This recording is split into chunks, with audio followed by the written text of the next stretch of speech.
বাবাই কইছে কি হয়ে যাবো গা ভাই।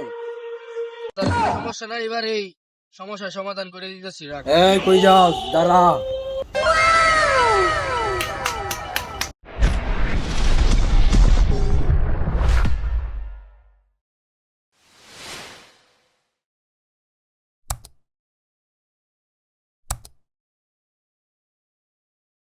বিয়া শাদী হয় না, দেই ভাই ব্রাদার কাছে গিয়া একটা ভালো পরামর্শ পাই কিনা।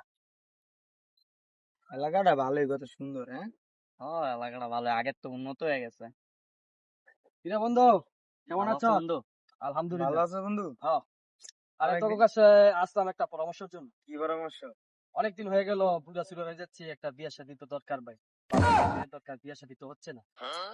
এটা তো চিন্তার বিষয় বন্ধু, তুই কি জানোস? আমার কাছে একটা কবিরা আছিল ফকির বাবা, এর কাছে যদি যাই তাইলে মনে হয় বিয়াটা কনফার্ম হবে, কারণ আমি এনে গিয়া উপকার পাইছি। ওই যে লালন সাবকির কয়। হ্যাঁ, ও তো ভাই চলেন আমাকে নিয়ে যান। তা আসেন ভাই। কারণ আমার বউ বন্দি, আমি যাই, আপনারা যান। আচ্ছা তো হ্যাঁ, যাক। হ্যালো বাবু, আমি আইতাছি। চলেন ভাই, কোন সময় হাঁটতাছি আর কত দূরে? ভাই এই যাই বসে, আর একটু সামনে চলে চলে। এই কই যাও দাঁড়া। লালন শাহ বাবার কাছে যাম। লালন শাহ বাবা উপরে আছে?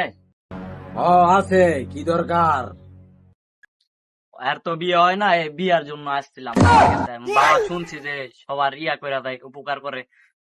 বাবা আছে, দেখে আইতাছি। এ আয়।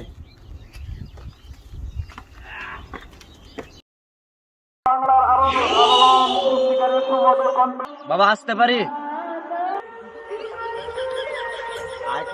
আয়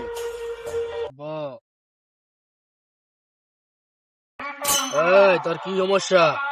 বাবা এর তো বিয়ে হয় না, অনেক কি হয়ে গেল, বয়স মশ হয়ে গেল, আর বিয়ে হয় না। আমি তো আপনার কাছে চাইছিলাম, কাম পাইছি, উপকার পাইছি, এর লেগে হ্যার হলে আইছি।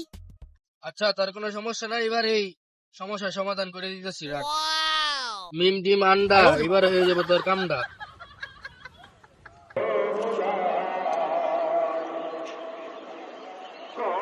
তোর এবার ওষুধ দিয়ে দিলাম। হ্যাঁ, সবকিছু সমাধান হয়ে যাবে, ঠিক মতো ব্যবহার করবি, সব সমাধান হয়ে যাবে, সমস্যা নেই।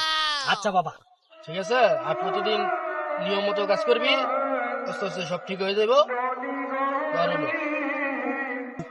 বাবা, আপনার অসংখ্য ধন্যবাদ। ধন্যবাদ দেওয়ার দরকার নাই, সব সমাধান সব ঠিক হয়ে যাবে। নে বাবার। বাবাই কইছে কি হয়ে যাবো গা ভাই। বিয়ার আনন্দ লাগতাছে, বিয়ার আনন্দ লাগতাছে।